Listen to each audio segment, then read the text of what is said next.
நம்ம Ashwin sweets and snacks export பண்றதுக்கு 7373041434 மற்றும் www.ashwinsweets.com கான்டாக்ட் பண்ணுங்க.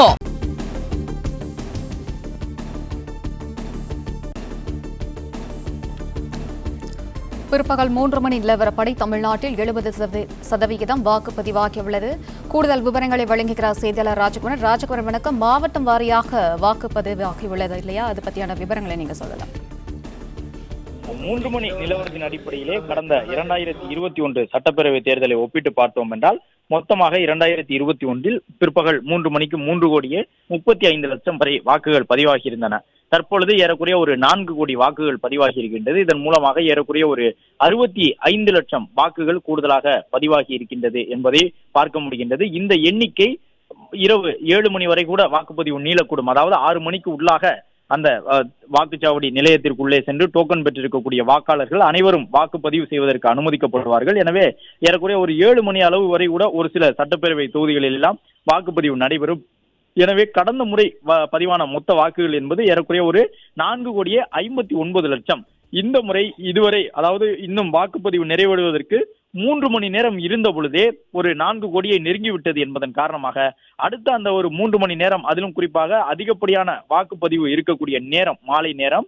எனவே அதிலே அந்த 60 லட்சம் வாக்குகள் என்பது எளிதாக கடந்து அதை காட்டிலும் கூடுதலான வாக்குகள் பதிவாகக்கூடும். எனவே ஒட்டுமொத்தமாக இருக்கக்கூடிய வாக்காளர்களின் எண்ணிக்கையான 5,73,43,000 என்ற அளவில் அந்த வாக்குகள் நெருங்கி செல்லும் பொழுது ஏறக்குறைய ஒரு 80 முதல் 85% அளவிற்கு வாக்குப்பதிவு இந்த முறை தமிழகத்தில் நடைபெறுவதற்கான வாய்ப்புகள் இருக்கின்றன. 2021 ஒப்பிடும் பொழுது 3 மணி நிலவரப்படியே பல மாவட்டங்களிலும் பல சட்டப்பேரவை தொகுதிகளிலும் கூடுதலாக வாக்குகள் பதிவாகிவிட்டன என்பதை பார்க்க முடிகின்றது. திருப்பூரிலே கிட்டத்தட்ட 5% வாக்குகள் இன்னும் 3 மணி நேரம் எஞ்சி இருக்கும் பொழுதே பதிவாகிவிட்டது. கோயம்புத்தூர் மாவட்டத்தை எடுத்துக்கொண்டோம் என்றால் மொத்தம் இருக்கக்கூடிய 11 தொகுதிகளிலும் 3 மணி நிலவரப்படியே கிட்டத்தட்ட 71% வாக்குகள் இருக்கின்றன. ஏறக்குறைய ஒரு 3-4% வாக்குகள் கடந்த முறை பதிவானதை காட்டிலும் இந்த முறை 3 மணி அளவிலேயே கூடுதலாக பதிவாகிவிட்டது என்பதை பார்க்க முடிகின்றது. அதே போன்று நாகப்பட்டினம் மாவட்டம், அதோடு சேர்த்து இந்த திருச்சி மாவட்டம் உள்ளிட்டவற்றிலெல்லாம் கடந்த முறை பதிவான வாக்குகளுக்கு இணையாகவோ அல்லது அதை காட்டிலும் கூடுதலாகவோ 3 மணி அளவிலேயே வாக்குகள் பதிவாகி இருக்கின்றன. இது ஒட்டுமொத்தமாக தமிழகத்திலே வாக்காளர்கள் எண்ணிக்கை எந்தளவு அதிகரிக்கப் போகின்றது இந்த தேர்தலில் என்பதை எதிர்நோக்கி இருக்கின்றது. கடந்த முறை மொத்தமாக வாக்களித்த வாக்காளர்களுடைய எண்ணிக்கை என்பது 4,59,00,000. இந்த முறை மொத்த வாக்காளர்களுடைய எண்ணிக்கை 5,73,00,000.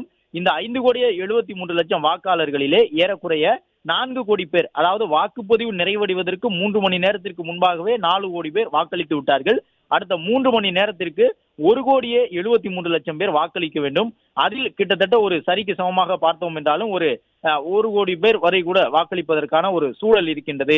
எனவே ஒட்டுமொத்தமாக இந்த வாக்குப்பதிவு சதவீதம் 5 கோடியை நெருங்கக்கூடும். அவ்வாறு நெருங்கக்கூடிய பட்சத்திலே 80% வாக்காளர்களுடைய எண்ணிக்கை அதிகரிக்கும், வாக்குப்பதிவு செய்திருக்கக்கூடியவர்களுடைய எண்ணிக்கை.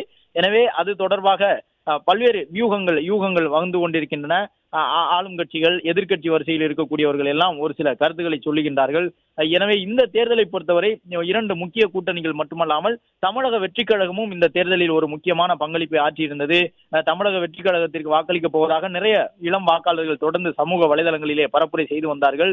இன்னும் பலர் வெளிநாடுகளிலிருந்து வரக்கூடியவர்கள் எல்லாம் எதற்காக தமிழகத்திற்கு வந்து இந்த முறை வாக்களிக்கின்றோம், இதுவரை நாங்கள் வாக்களித்தது கிடையாது, ஆனால் இந்த முறை வாக்களிக்கின்றோம் என்பது தொடர்பாக ஒரு சில கருத்துக்களை பதிவிட்டிருந்தார்கள். நிறைய பேர் அவ்வாறு கருத்துக்களை பதிவிடுவதை பார்க்க முடிந்தது. அதில் மாற்றத்திற்காக வருகின்றோம் என்று சொல்லி ஒரு சில கட்சிகளுக்கு ஆதரவு நிலைப்பாட்டுடன் அவர்களுக்கு வாக்களிக்க வேண்டும் என்பதற்காகவே தமிழ்நாட்டுக்கு வருவதாகவெல்லாம் பதிவிட்டிருந்தார்கள். எனவே அது உண்மையா பொய்யா என்பது ஒரு முக்கியமான கேள்வியாக இருந்தது. ஆனால் இப்பொழுது வாக்குப்பதிவு நிலவரங்களை பார்க்கும் பொழுது உண்மையிலேயே இளம் வாக்காளர்கள் இந்த முறை ஆர்வத்தோடு வாக்களித்திருக்கின்றார்கள். அனைவருமே வருகை தந்து தங்களுடைய வாக்குகளை செலுத்துவதற்கு முனைப்பு காட்டியிருக்கின்றார்கள் என்பதை உணர்ந்து கொள்ள முடிகின்றது. நம்ம Ashwin sweets and snacks export பண்றதுக்கு 7373041434 மற்றும் www.ashwinsweets.com கான்டாக்ட் பண்ணுங்க. பிளே ஸ்டோர் மற்றும் ஆப் ஸ்டோரில் இருந்து பாலிமர் செயலியை QR கோடு மூலம் பதிவிறக்கம் செய்யுங்கள். செய்திகளை உடனுக்குடன் பெறுங்கள்.